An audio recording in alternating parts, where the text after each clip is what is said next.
This Steve Jones Show podcast is now loading.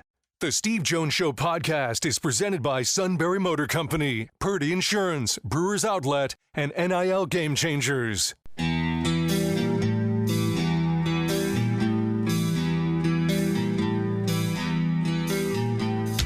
Bringing you an in-depth look at Penn State sports and more. This is the Steve Jones Show on News Radio 1070 WKOK. The Steve Jones Show is presented by Sunbury Motor Company, Purdy Insurance, and Brewers Outlet. Now from the Sunbury Motor Studio, here's Steve Jones.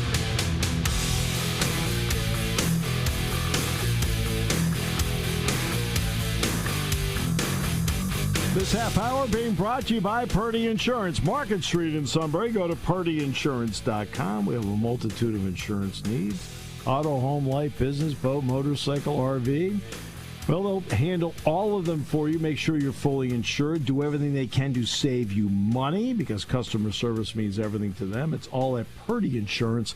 Market Street in Sunbury. Go to purdyinsurance.com. It is always a pleasure to have a sit down and talk with the great Dennis Dodd from CBS Sports. Dennis, how you been? Steve, how are you? It's great to be on again. It's doing very well, and I thought you had a great observation about Illinois-Nebraska. This is supposed to be Nebraska's coming out party when those two teams played, and that Illinois outlasted them and beat them. What impressed you about them? I thought both coordinators had great days. Barry Lunny Jr. had been around a while, but Aaron Henry, the defensive coordinator, is a relative newcomer. And I thought the blitzes he dialed up against Nebraska in overtime, I don't know if I saw every play, but I don't think Dylan Raiola had seen those in that game, and that was the difference in the game down the stretch, and that was clutch. Brett Bielema likes to be physical. These teams are physical. And also the interception by Torrey Cox Jr.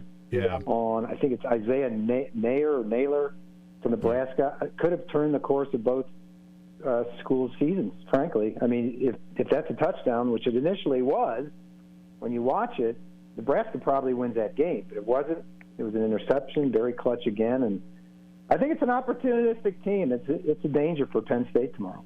Yeah, no question. They're opportunistic. I think they make relatively few mistakes, especially Altmaier, the quarterback, who's really turned himself around, Dennis. Yeah. I mean, 10 touchdowns, no picks, I think screams a lot about how much better he is.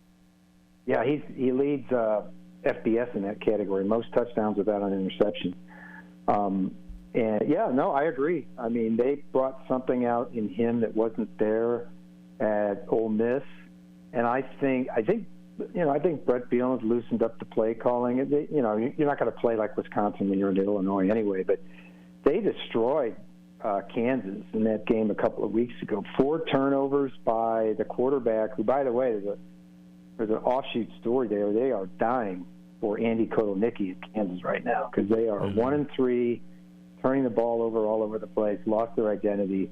And obviously what he's done at Penn State has been very, very good. But, I was really impressed watching that game because that was I don't want to say an ambush game because everybody knew that was a big game. Right. But Nebraska still hasn't beaten a ranked team since 2016. And, if that was ever an opportunity, it was that one. It wasn't number 5 Michigan. It was number 22 Illinois or 24, whatever it was. Right. Yeah, but you're trying to get past somebody. Yeah. And they're, 1-6 or 1-7 now in games decided by 7 points or less since the start of last season. Illinois, conversely, 7-3. Go back to the beginning of Scott's loss. It's one of the reasons he got fired. All these one-possession losses, you're right. Yeah, I mean, and Illinois 7-3 in those same games. Yeah, in that same and what did I just say about Torrey Cox? I mean, that was to me the difference in the. I agree. And it's interesting. He's not a big corner, and everybody keeps trying to replace him, and he keeps doing stuff where, we can't replace him. He's the best guy we got out there, and he's playing really well. And he literally took the ball away because under the category if he wanted him more, he did. Yeah, it was an interpretation of the rules. Like the the Nebraska receiver caught it and crossed the goal line with the ball in his hands. And I thought, well, touchdown, right? No, you have to control it to the ground, except it wasn't controlled to the ground until somebody or the other had it, and it turned out Cox, after they wrestled around, had it. So I think it was the right call. I'm sure Nebraska people don't like it, but I thought it was the right one. Right. Obviously, a lot of movement going on. Now, is it significant movement? This is not Texas and Oklahoma going to the SEC. It's not the West Coast teams going to the Big Ten. But I am giving the Pac-12 to this point an A to an A+ for survival.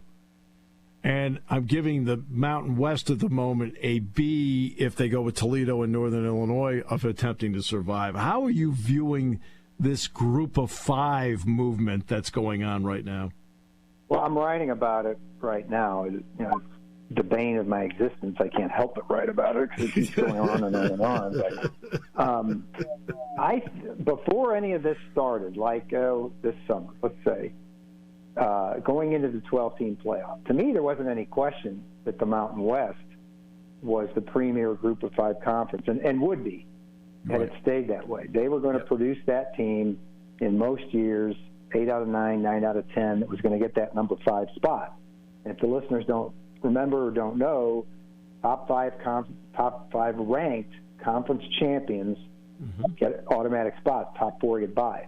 So that number 5 spot was always going to be kind of that group of 5 champion. Well, that was the Mountain West. The Pac-12 had gone away. You had this kind of, Oregon State and Washington State were de facto independents, and they pulled a power play by getting those, 5 schools now from the Mountain West, which was always kind of out there.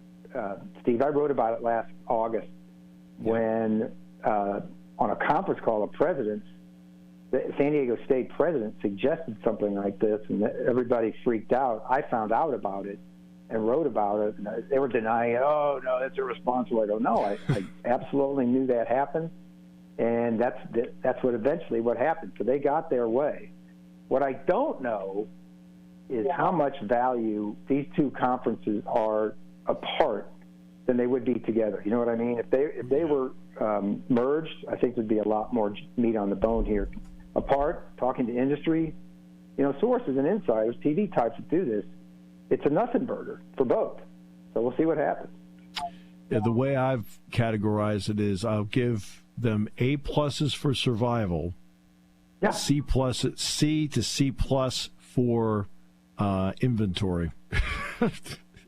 Yeah, I mean, you saw. I don't know if you saw my tweet last night, but when the Toledo and Northern Illinois thing came up. Yeah, I read it. I read it on the air. Airmiles.com, whatever it is. Yeah. Folks, it's closer from Toledo to London than it is from Toledo to Hawaii, which they would be in the same conference with. Yeah. And they'd both be, by the way, football-only members, if I understand it right. So, yes, I believe that's true. And then Northern Illinois is the other one that they're looking at. Any reaction from anybody in the MAC that you've heard to this point, or is everybody at the moment laying low? I haven't dived in. John Steinbrecher is not returning calls. I'm sure he's not happy about it, but I'm sure he understands it. He's a commissioner. And look, those 2 were, if anything was going to happen, those 2 were the most likely candidates, whatever juice they've got. Northern Illinois, what year was it? Oh, the year before that playoff started. It must have been 13. Northern Illinois played in the Orange Bowl. Yes. Against Jimbo Fisher's Florida State team. Went 13-1. Got killed in the bowl, but they were a BCS bowl team that year. Yep, we thought they did to Notre Dame. They played up, as it were. They've committed themselves financially to football. Toledo as well. It's kind of a cradle of coaches, the people they've produced out there. And Jason Candle, I don't understand why he's still there. He should be at a Power 5 or Power 4 somewhere by now, but good on him. He's done a great job there. No question. So what about the chip called Texas State? What do they potentially mean in this? Recruiting. You can say you're in Texas. It's one small reason, I guess, why the ACC went with SMU, although that was as a backfill in case Florida State or Clemson left. They needed to have, I think, the the contract said you had to have 15 teams. Now they have 17, so they wanted to backfill in case those two left or more. But yeah, and Texas State has been committed to football. They've done a great job. But you've been to San Marcos, Texas, and you've been there. It ain't Happy Valley. Let me tell you that. No, it is not. But I think it's like the 12th or 13th year they've played FBS football. So, yeah, I mean, I think they're the one that they fight over in the Pac. I think the Pac-12 is going to attempt to lead the fight to do it. I mean, Steve, look, at this point, we're just talking about warm bodies. That's exactly. When Missouri joined the SEC in 2013, I just said, I get the money. Okay, great, fine. But they left all their culture and history behind and still have. Getting a lot of money, but people ask me, why did they go to the SEC? And I said, beyond the money, they were a warm body. Mike Slide needed a Western equivalent to Texas A&M at the time to round out the conference. And that's why Missouri's in there, basically. Yeah, exactly. And let's face it, financially, it's worked out fine for them. They sacrificed their identity to do it. Yeah, and they were very good last year. They were 11-2, beat Ohio State, and they're one of those teams that if they duplicate what they did last year into this year, then they're going to be in the playoffs. So it will all have been worth it, I suppose. February looks like it's an important month for the ACC because of the ESPN opt-in to go to 2036. What is your view of that at this point? I have heard nothing except that ESPN is going to pick it up, the option to go to 2036, because why would you not? You get cost certainty, you get a bargain, because that price is locked in and it's only going to go up if you do a new contract. Now, within that, you've got a situation now where it looks like the ACC is going to keep Florida State and Clemson with weighted shares. It looks like a lot of conferences are going that way.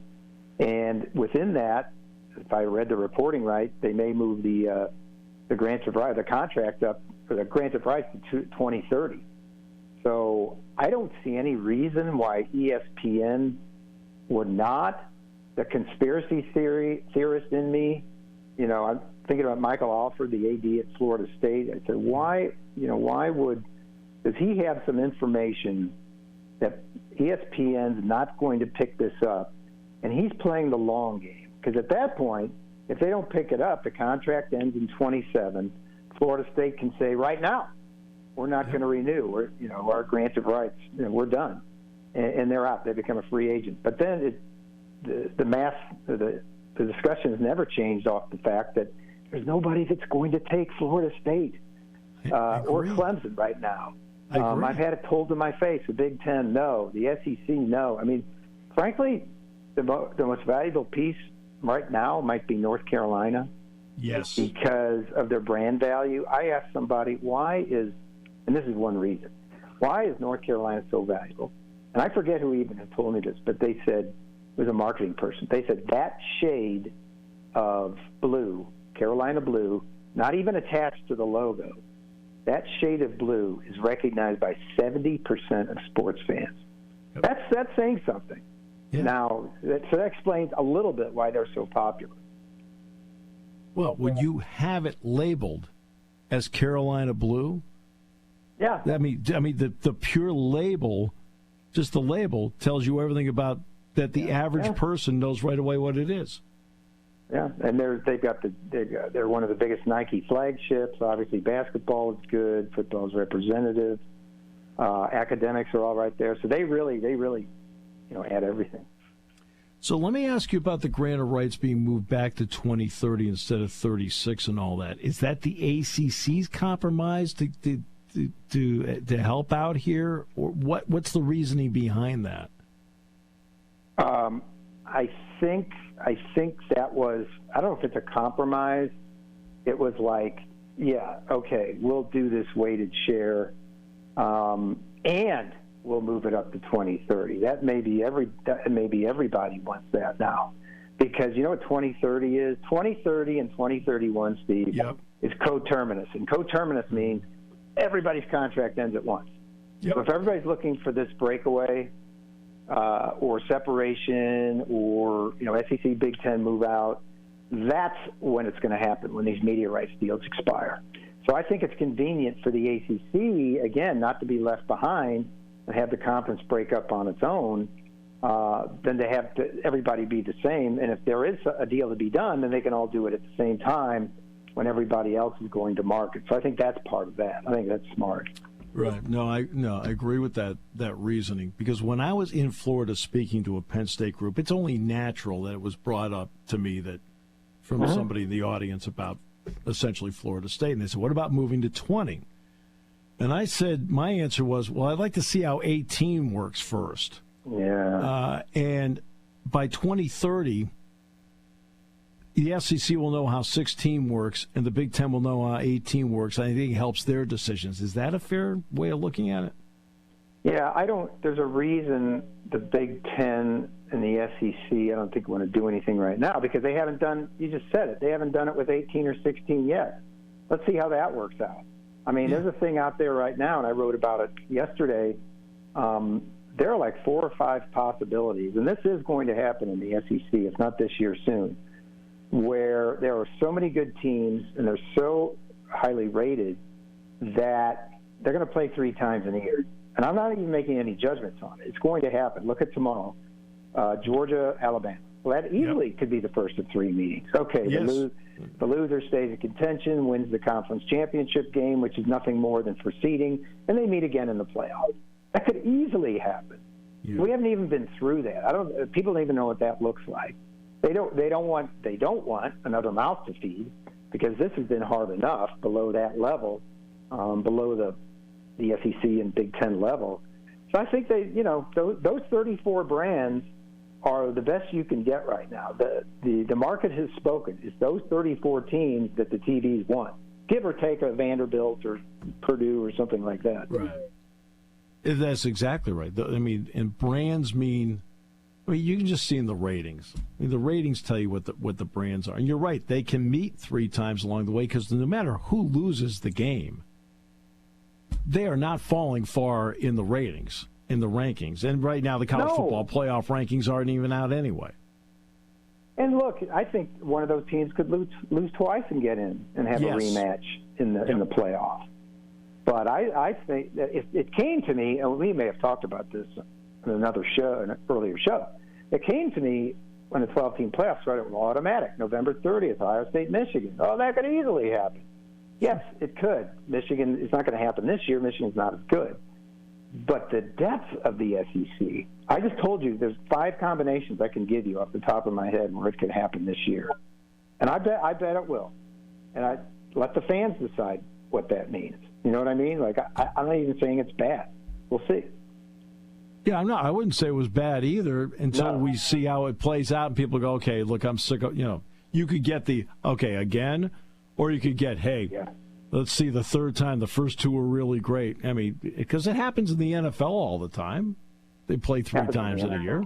Yeah. Well, you remember the first time it happened in 11. Alabama, LSU, the rematch in New Orleans. There were 50,000 people outside the stadium that couldn't get in with tickets. But as I recall, the ratings were terrible. Like, people just didn't want to see it again. Remember that first meeting was 9-6 in overtime? It was brutal in Tuscaloosa. And the game itself, was Alabama, trucking them 21-0 LSU. So, I think that's something to look at, how the ratings would be.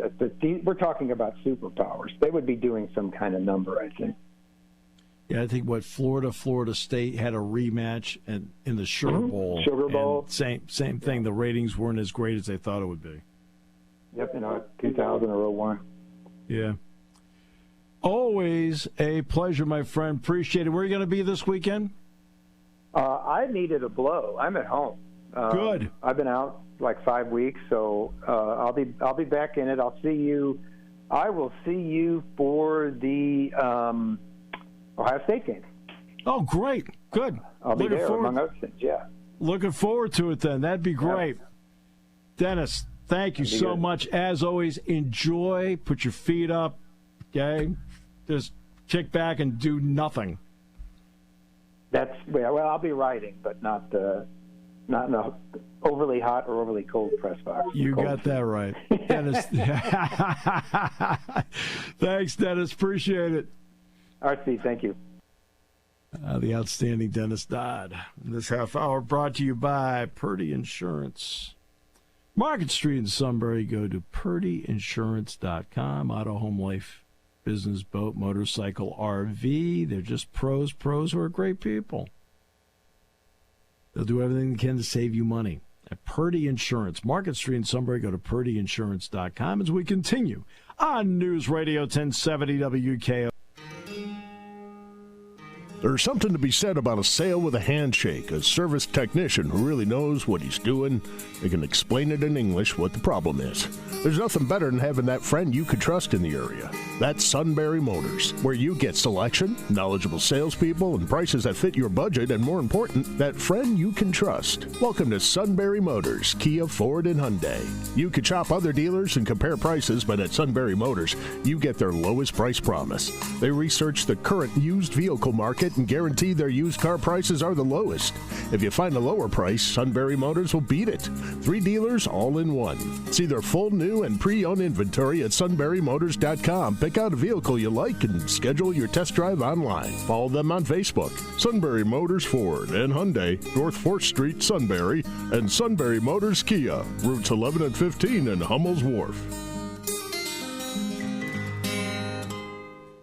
Party time, game time, or just fun time. Doesn't matter what time it is because it's Brewers Outlet time. The beverage supermarket has the area's largest beer selection. Imports, microbrews, ciders, and domestics. Pick from over 100 ice-cold 12-packs and dozens of 24-ounce singles. Soda, snacks, hot sauces, fresh roasted peanuts. Make it one-stop party shopping, and don't forget the pickle bar. So whatever you're celebrating or just doing it up, Brewers Outlet, Reagan Street, Sunbury wants to see you. And thank you for your years of patronage. Okay.